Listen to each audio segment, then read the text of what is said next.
Becoming a 5-star sitter isn't all just about loving dogs. It's actually blending the two of loving dogs and running your business like a family.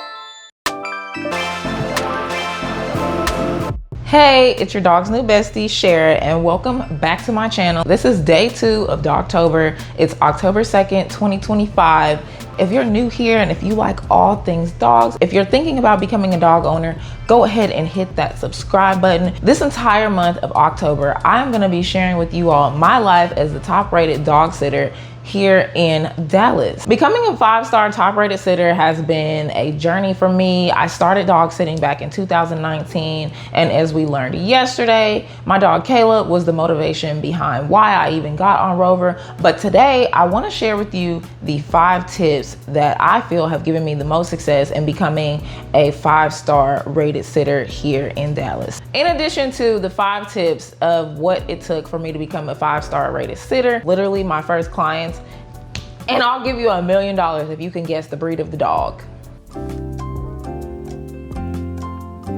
Alex, I'll take what is a Golden-doodle for $1,000. Y'all, I don't know what it is, but Golden-doodles have been terrorizing me since 2019. And not all Golden-doodles are bad, but at one point I really was like, I swore off Golden-doodles because Golden-doodles, if they are not trained properly, are stubborn. I am a top-rated dog sitter on Rover, and I started in 2019 because I had my dog Caleb, who was a lot younger at the time, but at that time I had 2 dogs. Tragically, my dog Spike passed away at 15 years old. It was just such a traumatic experience. I ended up getting on Rover because every day that I would leave for work, I could hear Caleb crying as soon as I left the house. Like, Spike was Caleb's best friend. Like, they were best friends for a good 4 or 5 years, okay? When Spike passed away, it was really hard for Caleb, and I just felt so bad leaving him at home without any company. Before I got on Rover, I was looking at all these boarding facilities around Las Colinas, and I was really having a lot of trouble because 1, they were expensive. 2, he had to be neutered. And at that time, I did not want to get Caleb neutered. I probably should have back then when he was a lot younger. The problem I was running into is that it was time to board him so I could go out of town, and no one would board him. Literally no boarding facilities, brick and mortar would board him. So I'm like, well, what else can I do? So I got on Google. Google suggested Rover. So I went ahead and signed up for a Rover profile. Caleb got matched with the sitter. Cool. And that's another thing we're gonna talk about. You can tell when people have dogs. This man that was sitting Caleb, he really wouldn't let us come into his house, but when he would open the door, it just smelled like straight funk dogs. I could look in the background, see crates everywhere. He had gates up to where it looked like he was sectioning off where each dog, it was just bad. It smelled like urine in there. It just stunk really bad. I'm like, oh no, I gotta get him from up out of here. Anyway, fast forward, I decided that, hey, this looks like it might be a good idea since Caleb's at home by himself, so let me sign up as a dog sitter. It took about maybe a month or 2 for me to get my first dog booking, and my first dog booking was a daycare visit with a Golden-doodle, a 6-month-old Golden-doodle named Chewy. Here's Chewy, right here. You see Chewy?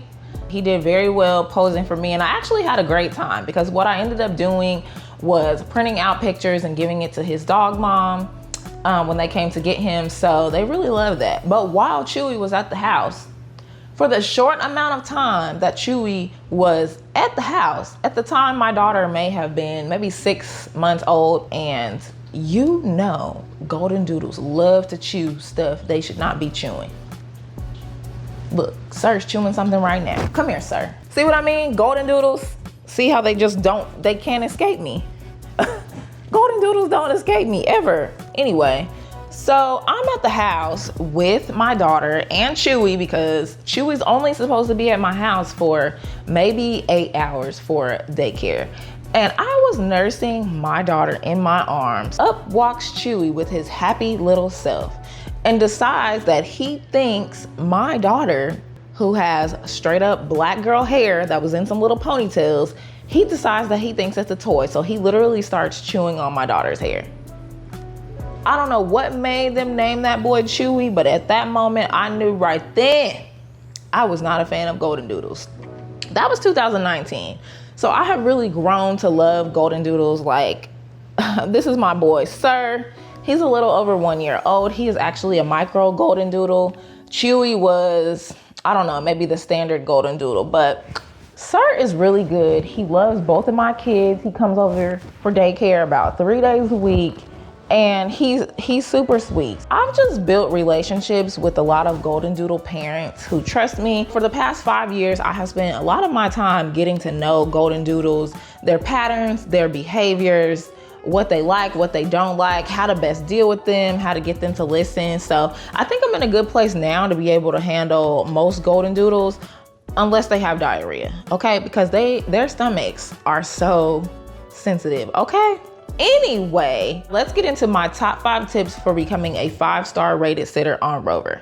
Number 1, customer service. Because who doesn't enjoy great, excellent customer service? I'm not gonna call myself Chick-fil-A or Buc-ee's, but I will say that I have excellent customer service. Back then when I first started, I would take pictures, professional pictures, like you just saw of Chewy. I would take pictures of the dogs, go to Walgreens 1 hour photo, print that out, get a little gift bag, and give it to the dog parents when they pick them up. My second dog was a dog named Streusel. He was a wiener dog. He was very old. I think he might have been 16 years old. I watched Schnitzel quite a few times. I want to say maybe 3 times, and then the booking slowed up. But one of the things that I did while I was watching Schnitzel was took some professional photos of him and then gifted his mom. So I actually got a message from Schnitzel's mom maybe a month or 2 later after I had watched Schnitzel, and she told me that unfortunately he passed away. But she just thanked me so much because she said if it hadn't been for the pictures that I took of him during the stay, that she wouldn't have had any recent pictures of him. So that really just touched my heart. And I think I knew then that, okay, this is more than just keeping Caleb company. I actually feel like the dogs have been soothing for my own mental health, and I've just grown to have a passion for dogs. Number 2, regularly updating your calendar. I don't know what it is about updating your calendar daily, even if you're not making any changes, but for some reason the algorithm on Rover shows how active you are, and it actually shows the dog parents that, you know, you're not just on Rover from time to time, you're actively on here. Number 3, response times. I know you don't think that it matters, but as a client, on the client side, when we are researching, even when I'm researching sitters for my own dog, I look at the sitter's response time. How long on average does it take them to respond to a client inquiry? I like to respond within 5 minutes if I can. Lately, since I've been so busy, my response time has plummeted into the toilet, but I'm working on getting it back up. Usually, Rover will recommend you and maybe 3 other sitters in case it doesn't work out with you. So just be mindful of that. Number 4, pictures and videos. I didn't understand that people are obsessed with their dog. Okay, y'all new school, post-pandemic dog parents, y'all got these dogs so spoiled.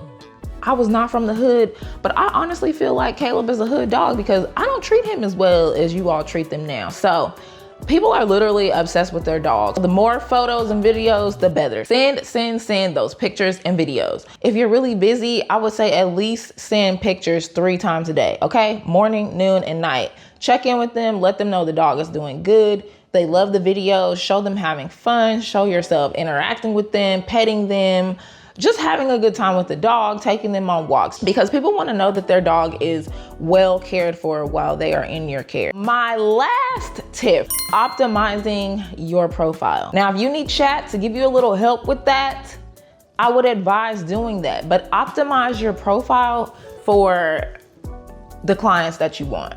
Go in and optimize your profile. And now that my profile is optimized, I do see an uptick in clients that book with me because where I live in North Dallas, it's busy people. People travel all the time. And so the fact that I am a small boarding option, it makes them feel comfort that their dog is going to be more cared for versus going to a boarding facility. But I also want to make sure that I am giving each dog the personal attention that they need and the love and care, because every dog is different. Again, save this for your notes. Do with that what you will. But before you go, I want to make sure if this video has been helpful for you today, subscribe to my channel, because I have 30 days left of content that I'm going to be sharing this month and beyond, because it took me a while to get here, but Sit with Cher is here to stay. In the comments, if you have made it this far, let me know what questions you have about becoming a dog sitter. Bonus tip number 6. Okay, this is just a bonus tip.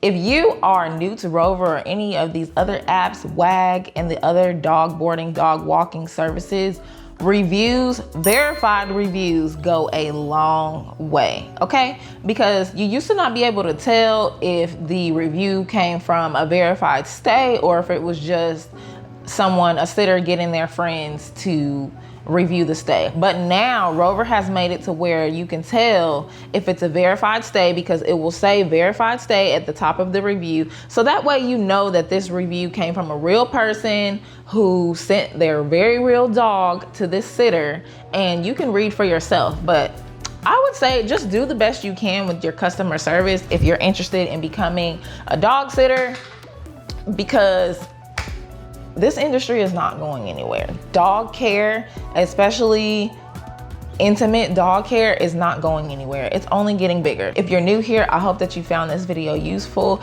And yeah, make sure you come back tomorrow for day 3 of Dogtober with Cher. All right, see you tomorrow.